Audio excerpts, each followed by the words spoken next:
Nəsimi rayonunda saxlanılan şəxslərdən 72 kiloqram narkotik vasitə aşkarlanıb. Bu barədə Xəbərlər Netə Daxili İşlər Nazirliyindən məlumat verilib.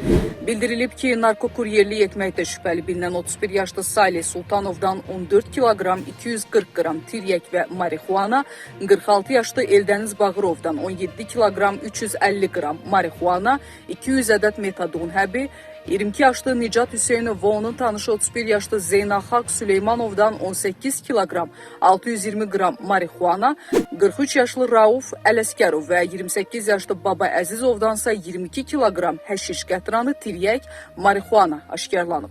Keçirilən əməliyyatlar nəticəsində ümumilikdə 72 kiloqramdan artıq narkotik vasitə qanunsuz dövriyyədən çıxarılıb. Saxlanılan şəxslər ifadələrində narkotikləri sosial şəbəkələrdə tanış olduqları, şəxsiyyətləri istintaqla araşdırılan İran vətəndaşları vasitəsilə əldə etdiklərini və paytaxt ərazisində dövriyyəsini təşkil etmək məqsədi ilə müxtəlif ünvanlara çatdırmağı planlaşdırdıqlarını bildiriblər.